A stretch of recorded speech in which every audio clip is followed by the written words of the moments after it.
Good morning, everyone. I'm Paulina, and my presentation today is going to be on the application of future-oriented learning pedagogy and approaches to union-led learning frameworks. I'm particularly interested in the role that future-oriented learning could potentially play in ameliorating some of the issues that unions seem to be facing in today's age. Based on my research and the resources that have been provided to us in this course, I've thematically categorized what I see to be the prevailing issues. Steady decline in union membership, negative political pressures on unions, unionisms, and labor movements that have reduced union strategic and bargaining capacity, social values of neoliberalism, individualism, and austerity that erode the collectivist ideals that unions rely on, and finally, although I don't believe that this is affecting unions in isolation, the rapidly changing context and conditions of work. After reading and reviewing the materials provided in this class and supplementing with some of my own research, there seems to be a large section of the literature advocating for adult education initiatives as a promising intervention to revitalize unions, union membership, and spark change.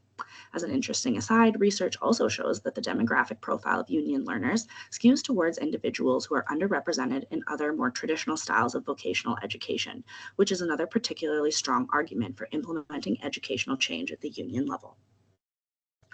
My next thought was to explore what an ideal learning pedagogy that combats the prevailing issues could look like at the union-led level, as suggested by the current research. I explored a variety of papers from Australia, New Zealand, Canada, Singapore, and the UK, and attempted to bring together repeated themes that could underpin an ideal union-led learning pedagogy. The themes that emerged were: an ideal pedagogy would use a dialogic model that encourages two-way communication between learner and facilitator. From a Freirean perspective, Kim and Tarlow state that a dialogic model between learners and educators allows learners to make connections between their experiences and social change. An ideological pedagogy would raise members' awareness of their position in society and prepare them to challenge it. According to Bennett, this genuinely equips learners with the skills and knowledge to challenge their position through subsequent union activism. The ideal pedagogy would center workers' identity and unlearning singularly neoliberalist individual values.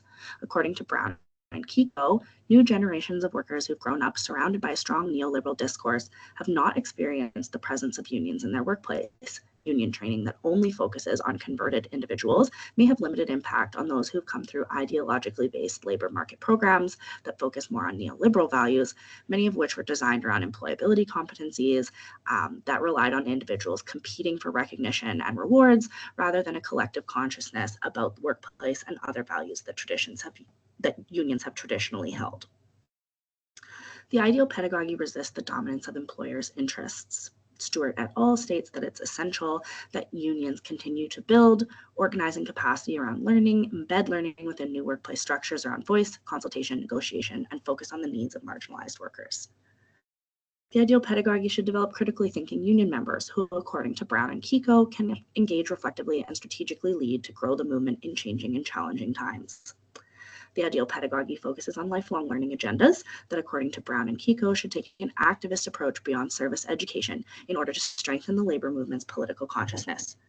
And finally, the ideal pedagogy develops skills and knowledge necessary to improve job security in an uncertain and precarious environment through a diverse range of learning opportunities and careers. My next stop on this journey was to explore the pedagogical underpinnings of future-oriented learning to prove to myself that there is indeed enough overlap to suggest that a future-oriented approach could theoretically be supported and meaningful intervention through union-led learning. According to Bound in a 2024 publication, future-oriented learning is based on a three-piece framework that includes a dialogic approach where teaching is the learner's use of language for appropriate meanings, interpreting and making meaning of their own. This is a process of filtering through prior experience, knowing, and negotiating of meaning. It involves a sociocultural philosophy that situates learning in cultural contexts and their material artifacts, which mediate actions and activity in relation to learning. We are learning something that was not yet stable or understood, that is emergent, and we are co-constructing that which is emerging. It's also future-oriented, namely in the ability of people or collectives to thrive in dynamically changing circumstances and to be able to remain comfortable with what is not yet known, with what is emerging, and to exercise their agency in shaping what is emergent. After collecting these pieces, I found myself drawing some relevant connections between the challenges experienced by unions, the recommendations from the literature for a union-led learning pedagogy, and the framework for future-oriented learning, particularly in the dialogic approach, understanding one's own context as a learner and worker, as well as the pervasive, challenging increase in the precarity and unpredictability of future work. In an attempt to make this whole experience a little bit more practical, I applied Chia's 6 principles of future-oriented learning design and attempted to demonstrate how elements of an ideal union-led learning pedagogy could be encompassed in a practical future-oriented learning program. I've just highlighted some areas where I feel like the overlap of a union-led learning pedagogy would line up well with the 6 future-oriented learning design principles.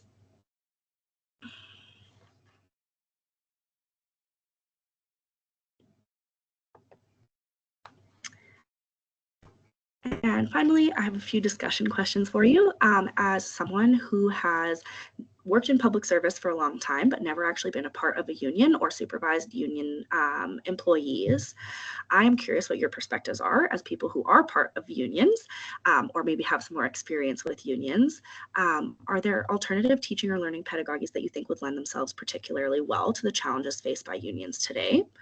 Do you belong to the neoliberally raised workforce, kind of like I do?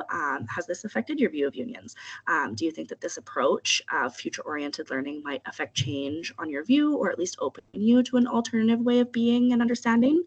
And finally, are there any conclusions that I've drawn between future-oriented learning and union learning that you maybe don't agree with, and why is that? So yeah, I'm looking forward to our discussion this week. Thank you so much for your time, and hopefully I'll be speaking with you soon.